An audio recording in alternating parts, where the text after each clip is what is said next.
Hello friends and students, I am Sandeep Patidar from platinum study classes.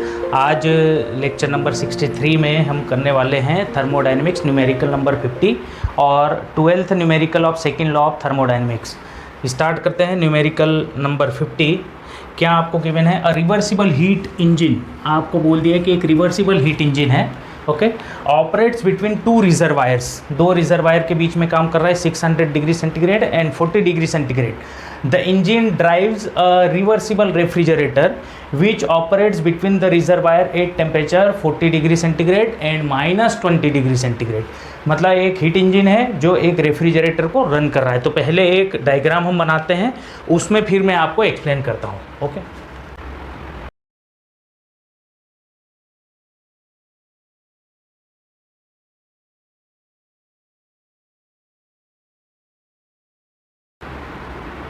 देखिए, reversible heat engine operates between two reservoirs at temperature of 600 degree centigrade and 40 degree centigrade.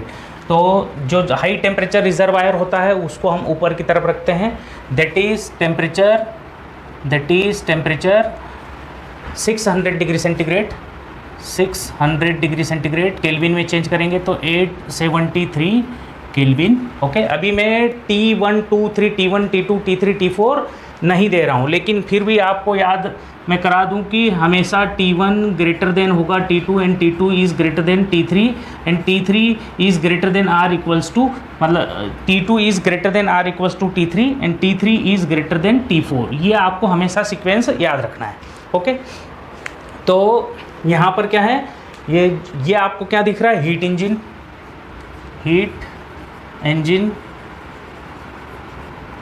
Engine. और दूसरी तरफ क्या है? इस heat engine से हम refrigerator को चला रहे हैं।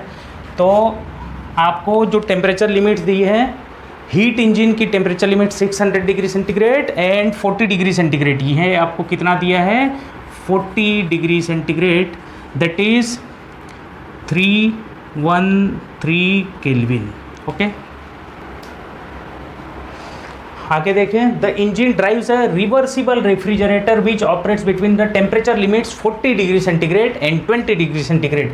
जो रेफ्रिजरेटर है ये भी 40 डिग्री सेंटीग्रेड के बीच में काम कर रहा है, that will be the same temperature and -20 degree centigrade. तो यहाँ पर हम क्या लिख सकते हैं?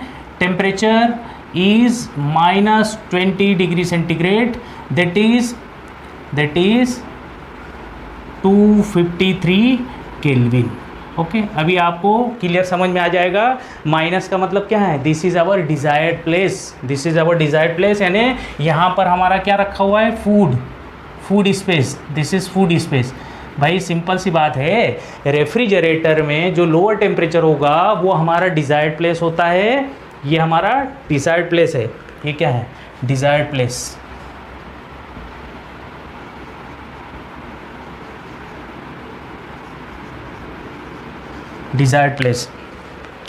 अब मैं मेन चीज़ आपको जो एक्सप्लेन करने जा रहा हूँ वो क्या है कि एरो की डायरेक्शन कहाँ होगी।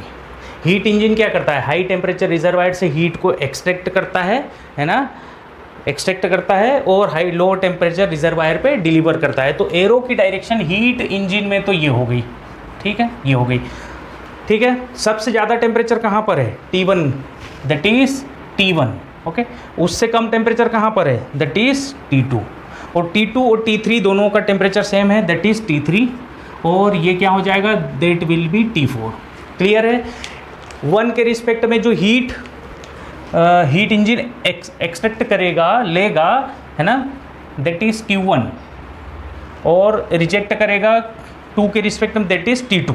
ओके, अब हम एरो की डायरेक्शन देखें। रेफ्रिजरेटर में हीट फ्लो की डायरेक्शन क्या होती है? लो टेम्परेचर रिजर्वायर से high temperature reservoir. Low temperature reservoir यानी कूलिंग स्पेस से, फूड केबिन स्पेस से हीट को एक्सट्रैक्ट करता है, और हाई टेम्परेचर रिजर्वायर यानी किचन में या एनवायरनमेंट में उसको रिजेक्ट करता है। तो हीट की डायरेक्शन क्या होगी? Low temperature to high temperature. याद रखना, low temperature to high temperature. और यहाँ से हीट एक्सट्रैक्ट करेगा, इस हीट को हम बोलते हैं desired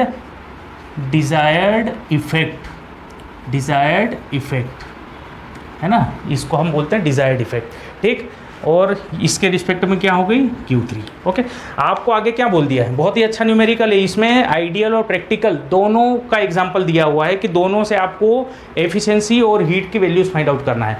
the heat transfer to the engine is 2 megajoule, है ना, ये जो हीट इसको ट्रांसफ़र हो रही है दैट इज़ 2 मेगाजूल, इसको किलो जूल में करेंगे तो 1 मेगाजूल जो होता है इक्वल्स टू 10⁻6 जूल, और इसको डिवाइड बाई 1000 करेंगे तो किलो जूल, तो ये हो जाएगा 2 × 1000 2000 किलो जूल।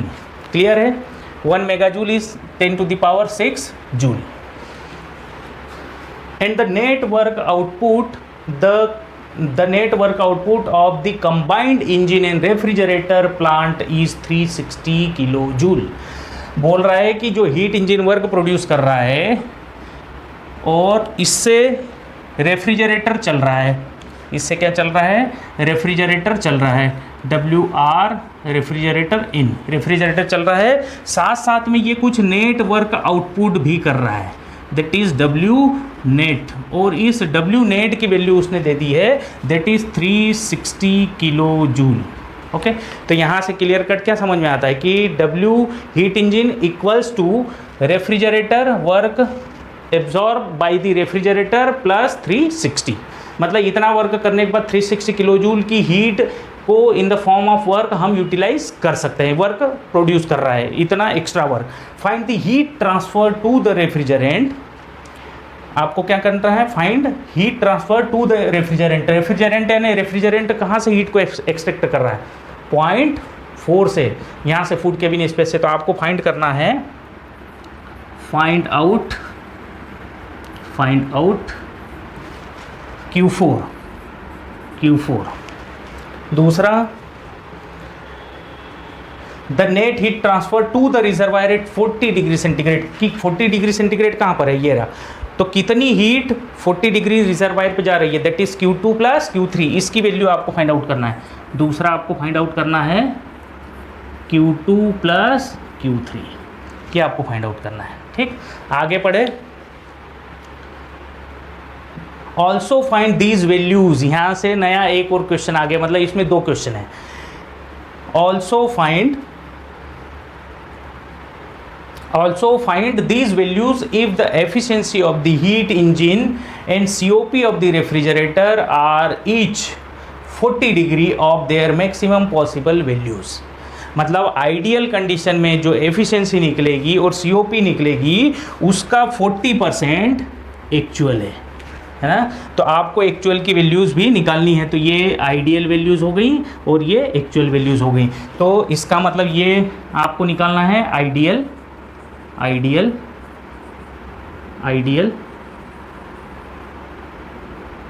और इसके बाद आपको निकाल लेना है तीसरा Q4 एक्चुअल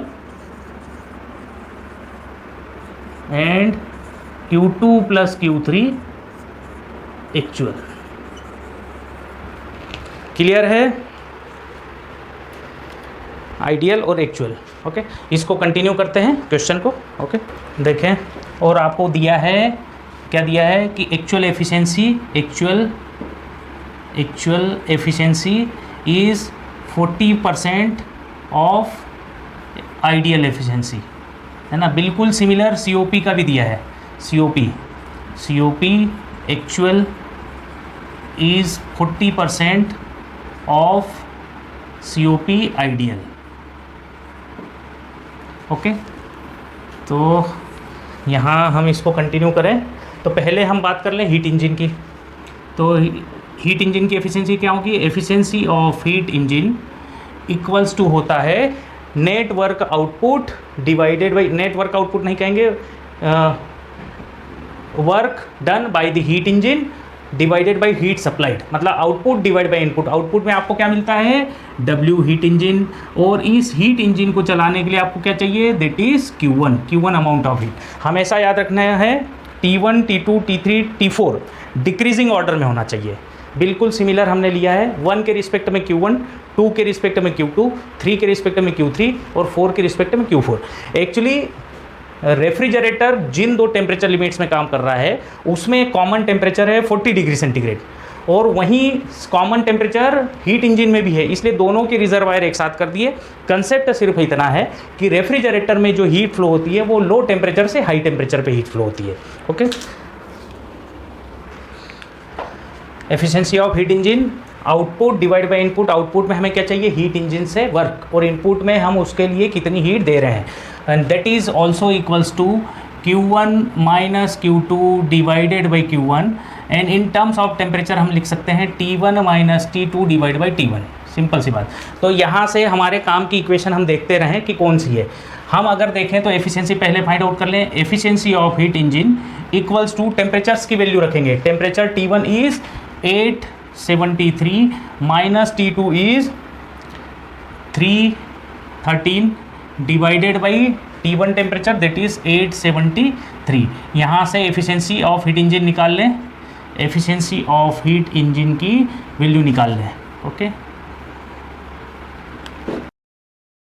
है वैल्यू 0.6414, मतलब 64%, 64.14 या 15 भी कह सकते हैं।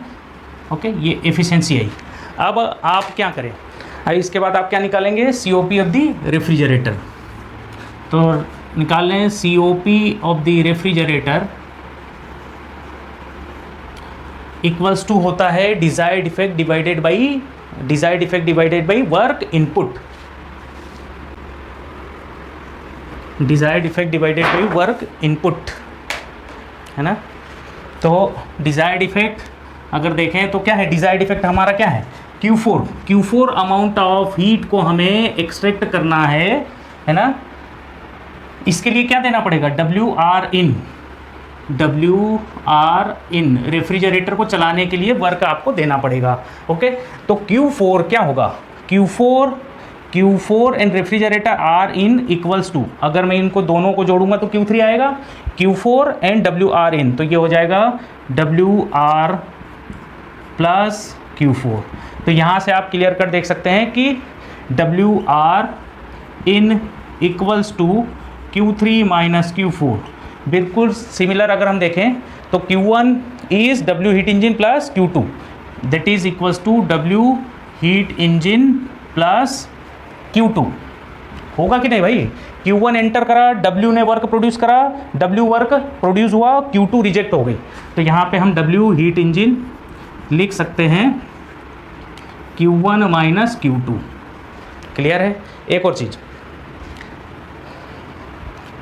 W नेट क्या है 360, तो आप क्या बोल सकते हैं कि W heat engine equals to WR in plus W net, ये बोल सकते हैं, बिल्कुल बोल सकते हैं। ओके, तो इसको देखें हम यहाँ पे, तो COP of the refrigerator equals to Q4 divided by WR in को क्या लिख सकते हैं, अभी तो WR इन ही लिखें, या फिर हम इसको लिख सकते हैं Q3 minus Q4, and that is equals to, temperature की टर्म में लिखें तो T4 divided by T3 minus T4।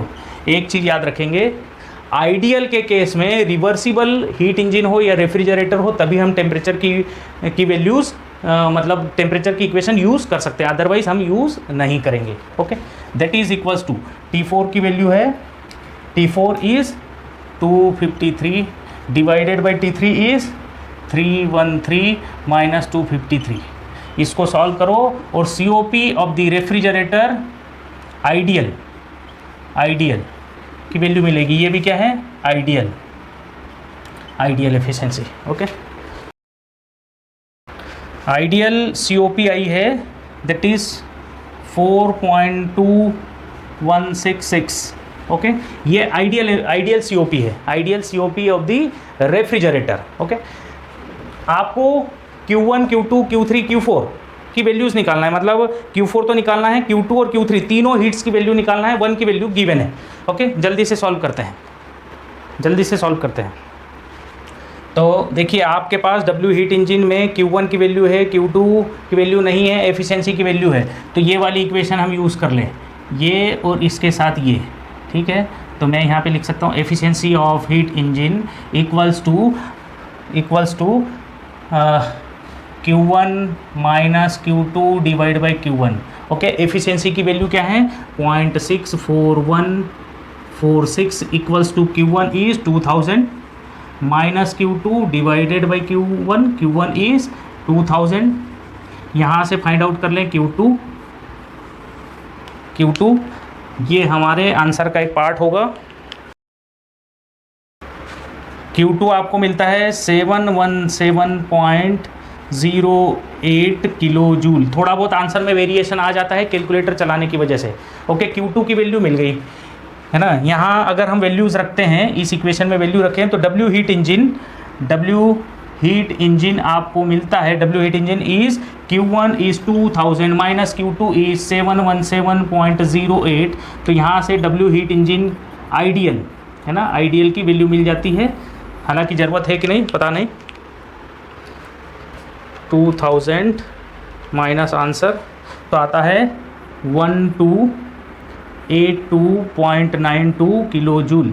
तो इसमें इक्वेशन में ये वैल्यू यहाँ पर रखेंगे तो 1282.92 इक्वल्स टू WR इन की वैल्यू हम यहाँ से फाइंड आउट कर सकते हैं। ओके, तो यहाँ से हमें क्या मिल गया, WR इन की वैल्यू मिल जाएगी, WR इन रेफ्रिजरेटर की वैल्यू मिल जाएगी। इस वैल्यू में -360 कर दें तो आ जाता है 922.92 किलो जूल। ज़रूरत है कि नहीं पता नहीं, आगे देखें। यहाँ पर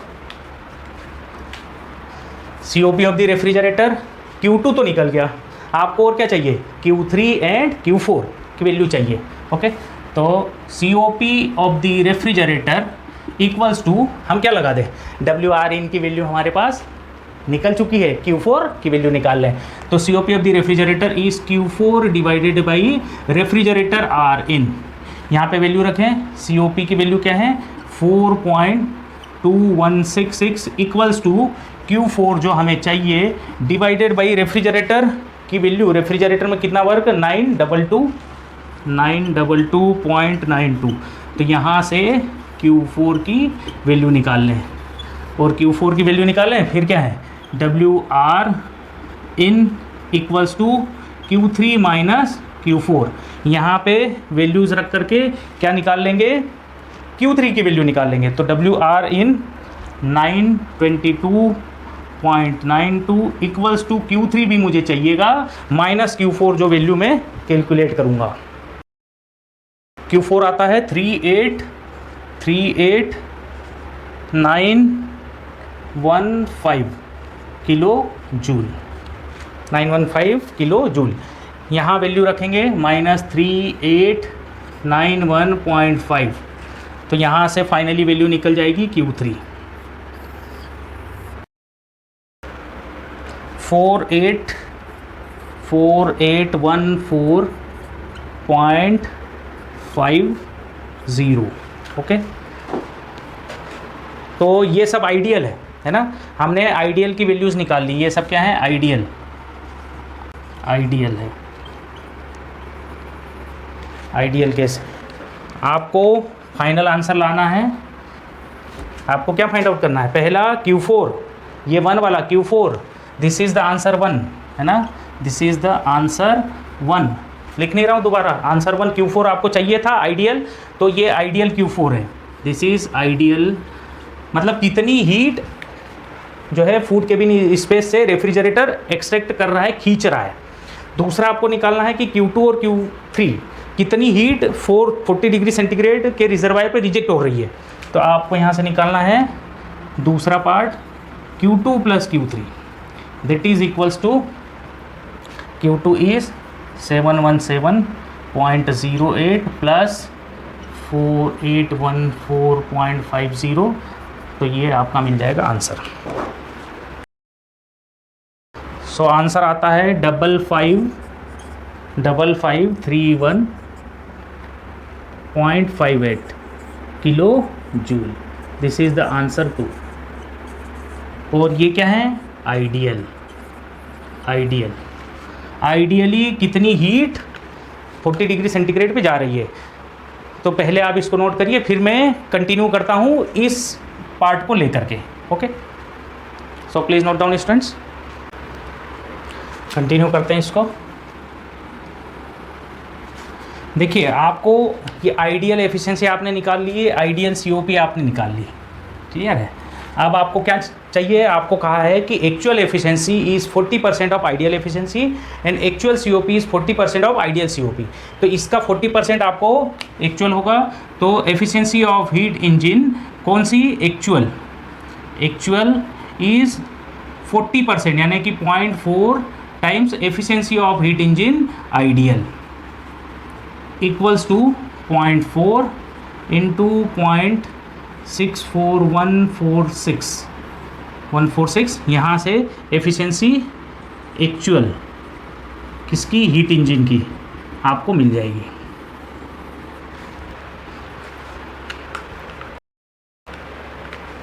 तो एफिशिएंसी एक्चुअल एफिशिएंसी आती है 0.256584 है ना, इक्वल्स टू 25.65% है ना, परसेंट में ये वैल्यू आती है।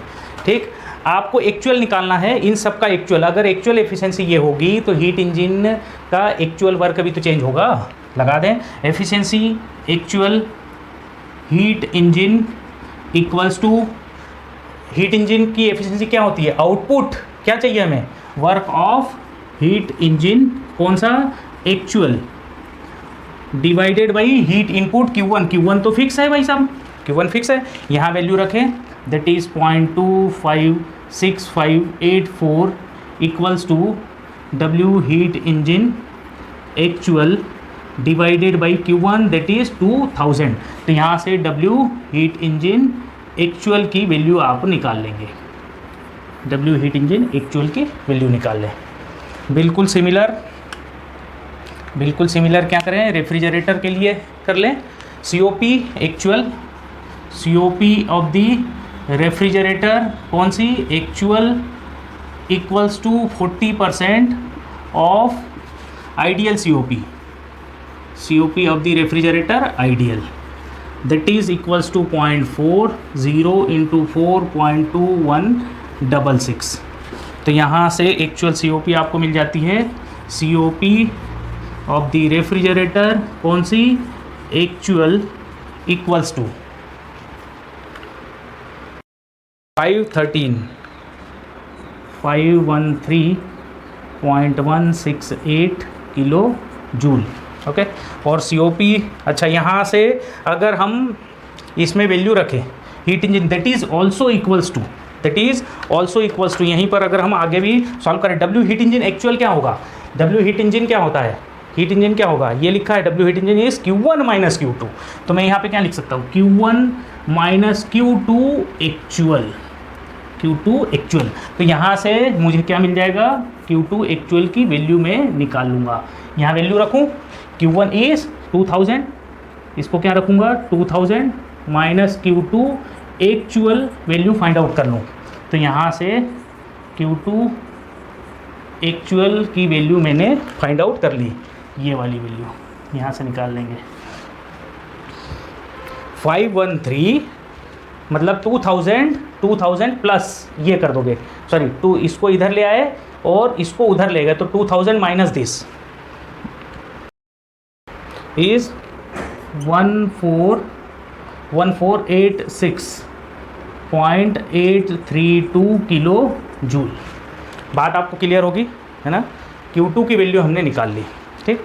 यहाँ से रेफ्रिजरेटर की भी वैल्यू कैलकुलेट कर लें, 40% 0.4 इंटू 4.2166 इक्वल्स टू, यहाँ पे COPI 1.68664।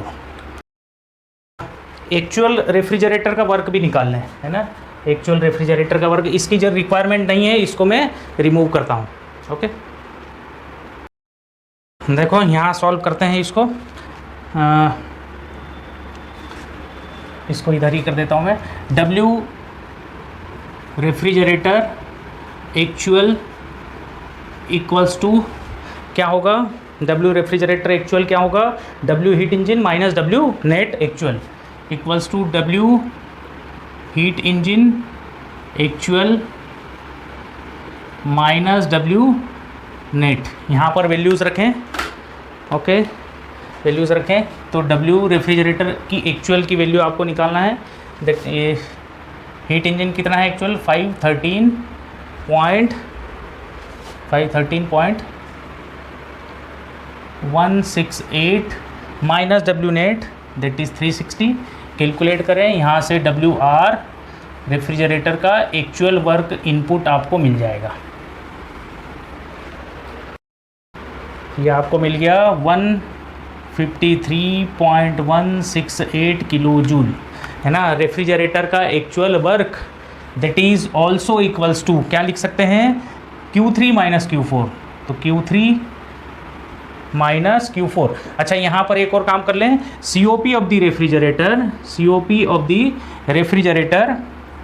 Refrigerator actual equals to, COP of the refrigerator actual क्या होगा, desired effect that is Q4 divided by heat input, है ना, सॉरी वर्क इनपुट, मतलब WR इन, और ये भी कौन सा, एक्चुअल, ओके।